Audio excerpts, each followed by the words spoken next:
kasi ako kanina kay Eric dun sa ano, nung tumatawag ka dito sa Calista. Yung natirang food. Oo, kasi nga dumating yung mga ano, yung mga evening. Ngayon, nagpumunta si na Ate Rose na hindi, dagdagan ko sana. Kami naiwan kasi may naiwan pa ko sa bahay. Tapos dinagdagan ko na lang. Tapos, yung empanada. Tapos, kaya dinala ko sa Khalifa, naubos na. Ito. Kasi yung mga evening, hindi na, ubos na lang kay mama nila. Ano, bilis, bilis, sabi na. Tapos naghahanap pa sila ng, ano, ng bibili. Galok-galok. May natira, kunti. Dinagdagan ko na lang para dalhin dito sa Khalifa. Inubos na ito, dalawa na lang natira, tatlo yung empanada, dalawa na lang inubos nila. Tapos yung puto pa ng dalawa, sabi, sige bilis, isisira, hindi nakukuha. Sabi, ate may food ako, yung 4 p.m. sabi ko kasi kuha na ako na lang. O yun, anyway, yun, galing. Ito si Mudir, ano, i-text ko yan mama. Tapos ito ang nangyari. Ang pasyente 10:45.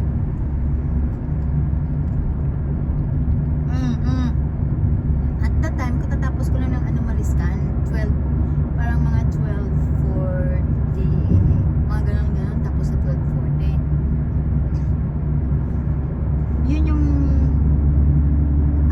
Yun ang huling pasyente, ang 12:40. May huling pagpasyente, 12:45 at saka 12:15. Hindi nagagawa. Tapos sabi ko, dumating yung 10:45, katok ng katok. Sabi ko, sino kayo kumakatok nito? Tapos sinignan ko, wala naman naka-check in. Yung pala, 10:45 siya. Tapos ang sabi niya, galing daw siya sa manggagamot. Tapos sabi niya, kasi hindi nakapunta siya ganyan. Ito may rason. Tinanong ko man si Dr. Rida nung huli, kasi tawag si Dr. Rida. Sabi niya, hindi pumunta pa siya dito 11, ganyan. Tapos ito,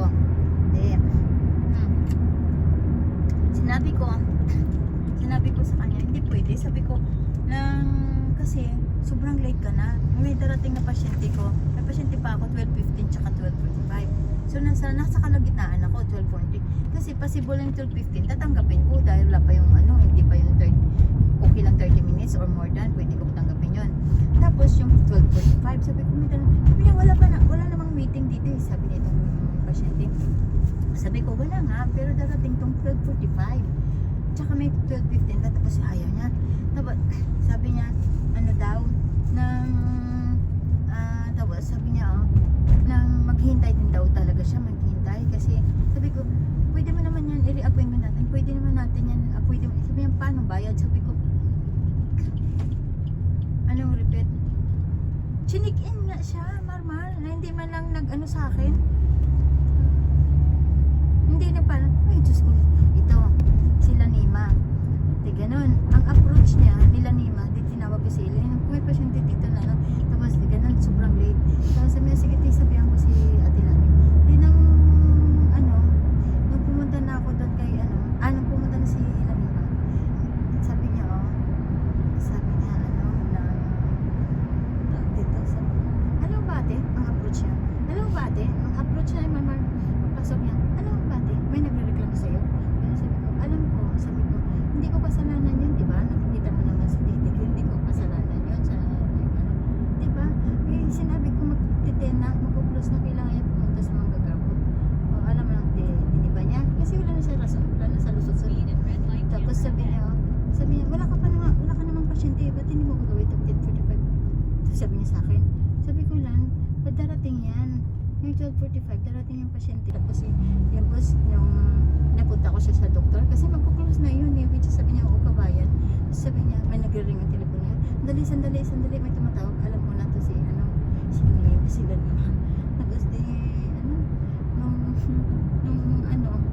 nung maya-maya, alam mo ba, anong ginawa niya? Ni Mamo, tumawag ulit, may call back again. Sabi niya, Manila! Ganun siya. Gawin mo pasyente na yan. Sabi niya, dismissive ka, gawin mo yan! Grabe ang ano niya. Tapos sabi ko, Mudir, ang pasyente na to ay sobrang late, 10:45. Sobrang late. Tapos may pasyente pa akong 12:15.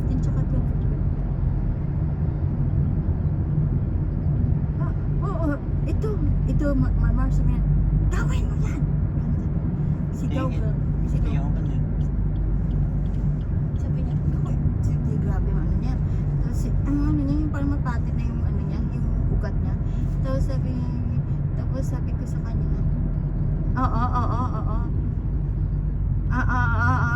oo. Yung sabi ko, yung parang niluto kay parang ko timari, yung parang maputol ng ikuga niya. Yung action niya. Tapos sabi niya, ano to, ayaw ko maging problema kay si Pinuno. Kasi nandito, sabi niya, ayaw ko maging problema sa kay Flame at saka kay Nalita. Ganyan siya. Ganyan siya. Tapos sabi ko, hindi pala siya marunong mag-manage. Isip-isip ko, leader siya, in charge siya, hindi siya marunong mag-manage. Tapos, hindi, umiyak ako sa telepono. Sabi ko, model, bakit ka ganon? Sabi ko, ba't hindi mo ma-manage yung ang ganitong sitwasyon? Ba't hindi? I-insist mo lang, diba? Sabi niya, sige pa rin, ang ano niya. Hindi, ganyan, hindi umiyak ako. Pinasa ko na yung pasyente. Pero umiyak ako. Sabi ko sa pasyente, ilagay mo pa yung sarili mo sa sarili ko. Tapos, sabi niya, sorry, sabi niya, hindi, wala pa pala. Pumasok na yung pasyente, tapos sila Nima, pumasok na.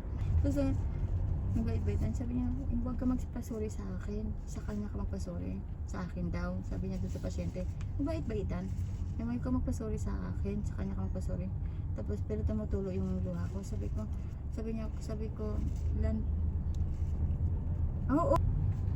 Hindi, paglabas niya, tapos sabi ko, hindi, nakahiga ng pasyente.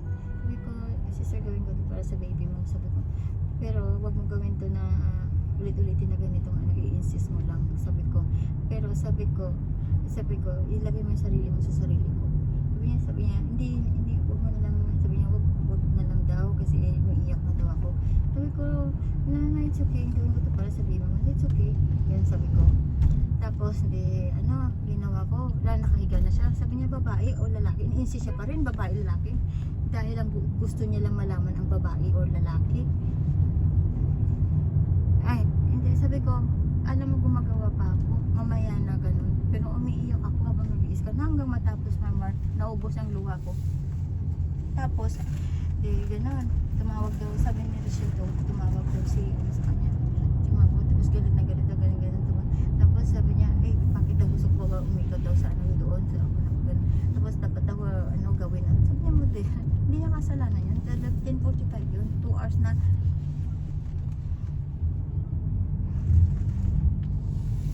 Wala, yes. Tapos Marmar,